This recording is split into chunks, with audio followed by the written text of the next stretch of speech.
हम दोनों तकरीबन 30 साल के होने वाले हैं और एक डेटिंग ऐप से मिले थे और 2 महीने से फोन पर बात कर रहे थे। हमारी नौकरी अलग अलग शहरों में है। दिल्ली, जहां मैं रहती हूँ, में आर्यन का घर और परिवार है, इसलिए हमारे मिलने का चांस तो पक्का था और हम दोनों इस घड़ी का बेसब्री से इंतजार कर रहे थे। जब आर्यन को घर जाने के लिए 1 हफ्ते की छुट्टी मिली तो हम पहली बार पिछले जून में मिले। एक लंबी शाम साथ बिताए और बहुत सारी बातें की हमने। हम दोनों एक दूसरे की ओर बहुत ज्यादा आकर्षित महसूस कर रहे थे। मुझे आर्यन को पास की एक सड़क पर ले जाना था जहां से वह एक टैक्सी पकड़ता। जैसे ही हम वहां पहुंचे, मेरे दिल में उससे कुछ पूछने का मन किया। क्या तुम मुझे किस करना चाहोगे? मैंने आखिर कह ही डाला। आर्यन हैरान तो हुआ लेकिन आसानी से मान गया क्योंकि वह भी किस करना चाहता था। लेकिन हम कहाँ जाएंगे? घर तो जा नहीं सकते थे। मेरे भाई की कार, जिसे मैं साथ लाई थी, हमारे पास एकमात्र निजी जगह थी। हमने कार को शहर के जंगल जैसे इलाके से होकर गुजरने वाली पास की सड़क की ओर ले जाने का फैसला किया। हमने एक ऐसी जगह कार को पार्क किया जो सेफ लग रही थी। हम दोनों अपनी अपनी सीट पर बैठे थे और फिर हमने धीरे से एक दूसरे को किस किया। बहुत ही रोमांटिक किस था, पर हमारा मन अभी भरा नहीं था। हमारे हाथ एक दूसरे के शरीर को छू रहे थे। सब कुछ बहुत ही अच्छा लग रहा था।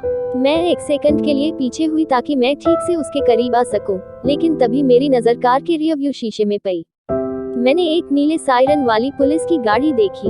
हम दोनों ने झट से फैसला लिया कि हमें यहाँ से जितनी जल्दी हो सके भागना है। इस खतरनाक सिचुएशन से बचने के लिए मैंने अपनी कार को गोली की स्पीड से दौड़ाया। तभी पुलिस ने अपना सायरन बजाया और पीछा करना शुरू कर दिया। हम दोनों चुप थे, लेकिन हमें पता था कि पुलिस हमारा क्या हश्र करने वाली है। हमारे देश में हम जैसे युवा, बिन ब्याहे प्रेमी जोड़ों को पुलिस अक्सर उत्पीड़न का शिकार बनाती है। मुझे फिल्म मसान, जो मैंने सिनेमा हॉल में 2 बार देखी थी, याद आ गई, जो पुलिस द्वारा एक युवा अविवाहित जोड़े को परेशान करने के साथ शुरू होती है, जो एक होटल के कमरे में एक दूसरे के साथ सेक्स करने गए थे। मुझे पता था कि मेरे परिवार को तुरंत सतर्क कर दिया जाएगा और मुझे समझाना होगा कि हम कार में क्या कर रहे थे। 28 साल की उम्र में मेरी यौन इच्छाएं मेरे परिवार के लिए बिल्कुल मायने नहीं रखती थी। ये सब सोचते सोचते चारों ओर का जंगल तेजी से गुजर रहा था और हमारी कार आगे सड़क के अंधेरे को भेद रही थी। रास्ता खत्म होने का नाम नहीं ले रहा था। पुलिस डटी रही और 2 बार अपनी वैन का सायरन बजाया। अचानक मेरा ध्यान हटा जब सड़क पर एक डिवाइडर दिखाई दिया तो मैंने घबराहट में गलत साइड पर गाड़ी चला दी और एक मोटरसाइकिल सवार से टकराते टकराते बची। पीसीआर वैन ने हमें घेर लिया। हमें फिर से सायरन बजाकर रुकने का इशारा किया, अब 4थी बार। भागने का कोई मतलब नहीं था। ये बेतुका था, लेकिन हम अपराधियों की तरह महसूस कर रहे थे, जबकि हम पूरी तरह से कानून का पालन करने वाले नागरिक थे। यदि हम उस शाम ओवर स्पीड ड्राइविंग को छोड़ दें।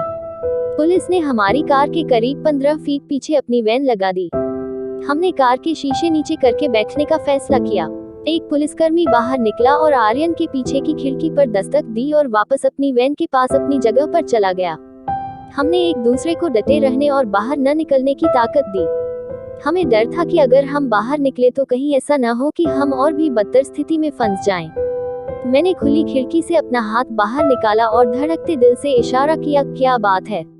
ये हमारी जिंदगी के शायद सबसे लंबे 2 मिनट थे। पुलिस वालों ने हमारी गाड़ी को एक नजर से स्कैन किया, फिर आपस में बात की, लेकिन उनका कोई एक्शन लेने का इरादा नहीं लग रहा था। शायद उन्हें किसी और की तलाश थी। हम दोनों ने मौके को भांपते हुए वहां से जल्दी निकलने का फैसला किया।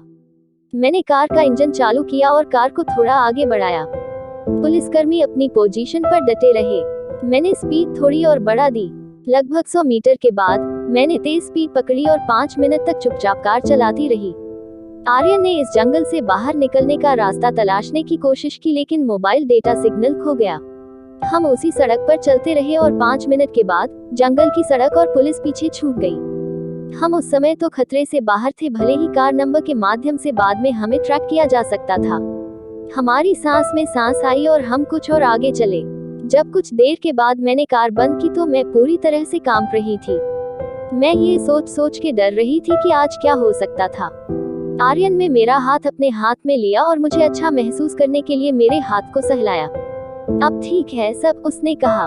वो शाम हम कभी नहीं भूल पाएंगे।